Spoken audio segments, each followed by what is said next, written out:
Hello guys, welcome to AZ Bytes. आज से guys हम लोग स्टार्ट करने वाले रिएक्ट जेएस का सीरीज। एंड इस सीरीज में गाइस हम लोग बिगिनिंग टू एडवांस तक जाएंगे। ईच एंड एवरी टॉपिक पे डिस्कस करेंगे, क्यों यूज़ करना चाहिए, किस लिए यूज़ करना चाहिए। उसके बाद भी अगर कुछ भी कन्फ्यूजन रह जाता है आपको, प्लीज़ कमेंट करना एंड मैं आपको रिप्लाई ज़रूर करूँगा। अगर मुझे वीडियो बनाना पड़े तो वीडियो भी बना दूंगा उस पर। एंड ये बिल्कुल फ्री है गाइस, इसमें कुछ भी पेड नहीं है। बिगनिंग टू एडवांस तक ये बिल्कुल फ्री है एंड इसमें कुछ भी पेड नहीं है। अगर आप पूरा देखते हो गाइस ये वाला सीरीज एंड मैं आपको इसमें गारंटी देता हूँ, अगर आप पूरा वीडियो देखते हो ठीक से एंड पूरा सीरीज देखते हो ठीक से, तो मैं आपको 90% गारंटी देता हूँ कि आप किसी भी रिएक्ट इंटरव्यू को क्रैक कर लोगे। उसमें आप रिएक्ट नहीं होगे, रिएक्ट इंटरव्यू, ठीक है। तो प्लीज़ गाइस सपोर्ट दिखाना अपना। अगर नए हो चैनल पे तो प्लीज़ सब्सक्राइब करना एंड अगर वीडियो अच्छा लगे तो प्लीज़ लाइक करना। तो चलते हैं गाइस एंड शुरू करते हैं। पहला क्वेश्चन तो यही आता गाइस कि हमें रिएक्ट क्यों यूज़ करना चाहिए, क्योंकि ऑलरेडी हमारे पास इतने सारे ओपन सोर्स हैं। लाइक हम वर्डप्रेस यूज़ करते हैं या फिर हम लोग ओपन कार्ड यूज़ करते हैं, तो हम रिएक्ट पे क्यों जाएं? क्योंकि वो सब भी तो इतना सही है जो कि लोग यूज़ भी कर रहे हैं, बट हम इसको यूज़ क्यों करें, ठीक है। नॉर्मल एचटीएमएल भी हमारे पास, उसको भी हम यूज़ कर सकते हैं, इसको क्यों यूज़ करें, ठीक है। तो इसको क्यों यूज़ करें समझते हैं, ठीक है। इसमें क्या होता है, component based architecture, modular reusable component, encapsulated state management. अब कंपोनेंट बेस्ड आर्किटेक्चर समझते हैं क्या होता है, ठीक है। नॉर्मल हमारे पास जो HTML होता है या आप वर्डप्रेस या ओपन कार्ड पे देखोगे तो उसमें जो होता है कि एक पेज है हमारे पास HTML एंड उसने अलग से हेडर बनाया एंड उसको वहाँ पे इंपोर्ट किया, ठीक है। एंड कुछ भी फॉर एग्जांपल कि मैं अपने साइड बार पे चेंज करता हूँ एंड वो पूरा का पूरा एक तरह से पेज रिफ्रेश करता है पहले तो, एंड जितने रिसोर्स हैं सारा डाउनलोड करता है एंड देन आपको वहाँ पे व्यू दिखाता है। एंड टिल देन अगर मान लो कुछ हैवी साइट है तो आपको या तो लोडिंग दिखता रहेगा या तो ब्लैंक स्क्रीन दिखता रहेगा, बट इस केस में ऐसा नहीं हो सकता है, ठीक है।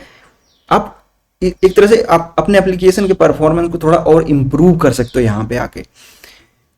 मॉड्यूलर, इसको मॉड्यूलर एक तरह से मॉड्यूल वाइज इसको डिवाइड कर सकते हो, कंपोनेंट बना सकते हो, रीयूजेबल कंपोनेंट बना सकते हो ताकि कहीं भी उस कंपोनेंट को दोबारा आप यूज़ कर सको। फॉर एग्जांपल की साइड बार है एंड मुझे किसी और कंपोनेंट में उसको यूज़ करना है तो आप वहाँ पे जाके इंपोर्ट करो एंड उसको डायरेक्टली यूज़ कर सकते हो। इसमें स्टेट मैनेजमेंट भी होती है एंड स्टेट मैनेजमेंट क्या होती है, स्टेट क्या होती है, आगे आने वाले वीडियोस में हमको इसको आपको अच्छे से डिटेल में समझाएंगे। अभी आपको घबराने की बिल्कुल भी ज़रूरत नहीं है। उसके बाद आता है वर्चुअल डॉम। जो रिएक्ट यूज़ करता है वो रियल डॉम यूज़ नहीं करता है, वो वर्चुअल डॉम यूज़ करता है, जो कि आप उसको अगर मैनिपुलेट करते हो, क्योंकि अगर आप रियल डॉम मैनिपुलेट करते हो तो वो थोड़ा सा परफॉर्मेंस पे इफेक्ट पड़ता है, ठीक है। कि डायरेक्ट आप रियल डॉम को एक्सेस करो एंड उसको मैनिपुलेट करो तो एक तरह से वो परफॉर्मेंस इशू होता है। एंड अगर आप जो जो रिएक्ट यूज करता है रियल डॉम का कॉपी होता है, वो वर्चुअल डॉम होता है, ठीक है। एंड उसको हम लोग यहाँ पे मैनिपुलेट करते हैं एंड उसको यूज करते हैं जो भी अगर मुझे चेंज करना हो कुछ भी, ठीक है। एंड कैलकुलेट मिनिमल चेंजेस, ठीक है। फॉर एग्जाम्पल कि हमारे पास एक पेज है एंड एक पेज में किसी भी पर्टिकुलर जगह पे डेटा अपडेट हो रहा है, ठीक है, चेंज पे या क्लिक पे। तो अगर मैं यहाँ क्लिक किया कहीं पे एंड वही डेटा अपडेट हो रहा है तो उसी पर्टिकुलर जगह को अपडेट करेगा इंस्टेड की पूरा पूरा कंपोनेंट को ही अपडेट कर दे, वो रिफ्रेश कर दे, ठीक है। तो इस तरह से आप वहाँ पे मिनिमल चेंजेस होते हैं, स्टेट वहाँ से आप चेंज करके किसी भी जगह को जो भी डेटा चेंज हो रहा है उसको चेंज कर सकते हो। Unidirectional data flow, data flow from parent to child, reduce bugs, simplifies debugging. तो इसमें क्या होता है कि जो डेटा फ्लो होता है, जो फॉर एग्जांपल कि मेरे पास एक पेरेंट कंपोनेंट है, उसके अंदर मैंने 4 कंपोनेंट यूज करके, फॉर एग्जांपल कि एक हेडर है, एक फुटर है, साइड बार है, कंटेनर है। तो आप क्या कर सकते हो कि मेरे पास मान लो कि सारा डेटा मेरे पास एक पेरेंट कंपोनेंट में, एंड उस डेटा को आप चाइल्ड कंपोनेंट को पास कर सकते हो एंड उस डेटा को आप चाइल्ड कंपोनेंट में यूज कर सकते हो।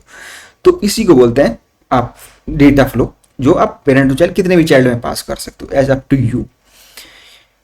तो डिबगिंग, इसमें आप बग एक तरह से लेस बग हो जाते हैं अगर आप छोटे छोटे पाइस में कोड को कंपोनेंट को बनाते हो। अगर आप बग आते भी हैं इसमें, तो आप इजीली इसको डिबग कर सकते हो कहाँ पे फट रहा है, क्या फट रहा है, क्योंकि हमारे पास ऑलरेडी हमने इसको कंपोनेंट में डिवाइड कर दिया है। अगर मान लो कि साइड बार फट रहा है तो आपको पता चलेगा अच्छा ये साइड बार फट रहा है, तो हम साइड बार का कोड देखेंगे जाके एंड हमें पता चल जाएगा जो भी वहाँ पे दिक्कत होगा। ठीक है, JSX HTML like syntax in JavaScript, ठीक है, एंड इम्प्रूव कोड रीडेबिलिटी।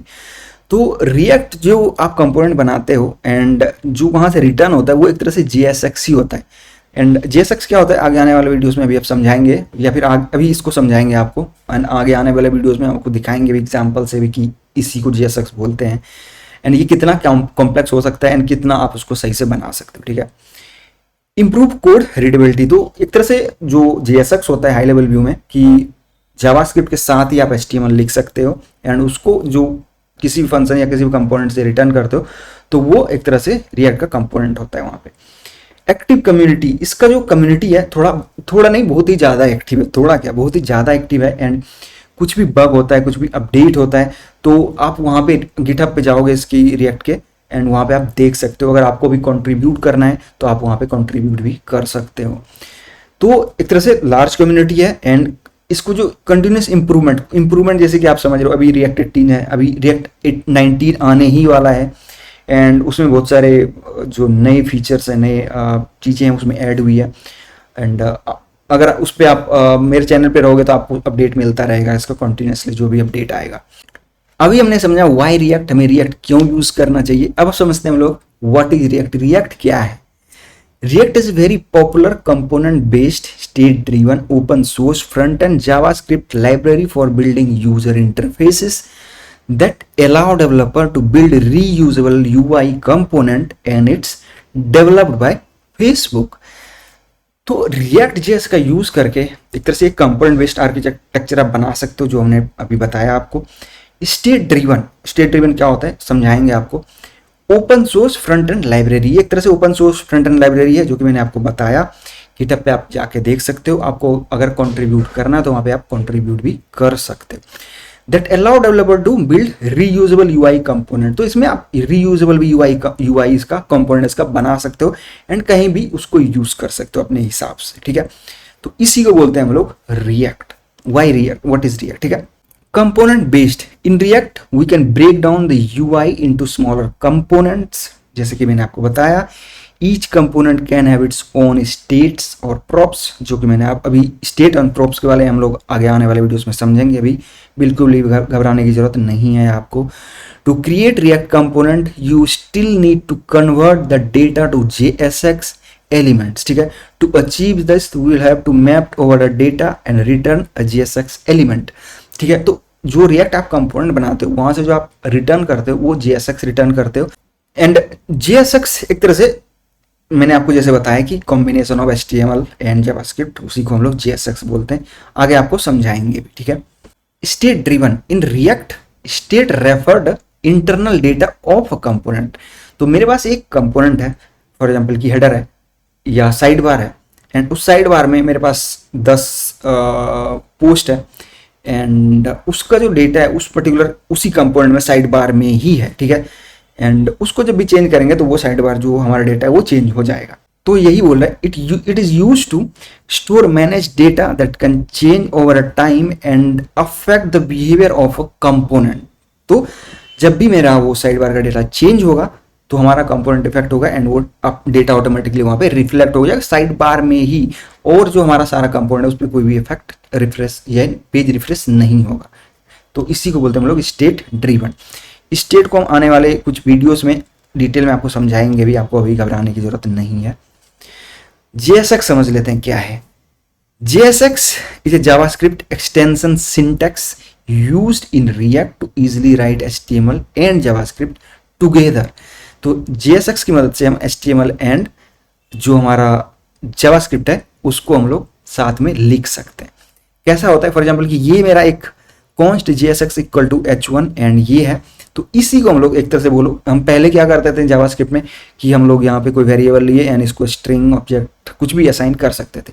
पर JSX जब रिएक्ट में आओगे तो आप यहाँ पे डायरेक्टली HTML ही असाइन कर सकते हो। ये तो एक नॉर्मल सा डिव है, आप कॉम्प्लेक्स से कॉम्प्लेक्स डिव एक रैपर बना के उसको असाइन कर सकते हो एंड इसको आप कहीं भी यूज कर सकते हो। Here we are returning the JSX from the JSX DOM component and render that on the screen using the React DOM.render method। तो ये जब आप रिटर्न करोगे तो ये वो React DOM.method render उसको वहां पे स्क्रीन पे रेंडर करेगा। तो इसी को बोलते हैं हम लोग JSX। कॉम्प्लेक्स और आने वाले वीडियोस में आपको दिखाएंगे भी ये कितना कॉम्प्लेक्स हो सकता है एंड आप इसको कितना इजीली से समझ सकते हो। तो ये होता है गाइस JSX। उम्मीद करता हूँ आपको ये समझ आया होगा। अभी भी कुछ कंफ्यूजन है तो प्लीज़ कमेंट करना, मैं आपको रिप्लाई जरूर करूंगा। थैंक्स फॉर वॉचिंग गाइस, मिलते हैं नई वीडियो में।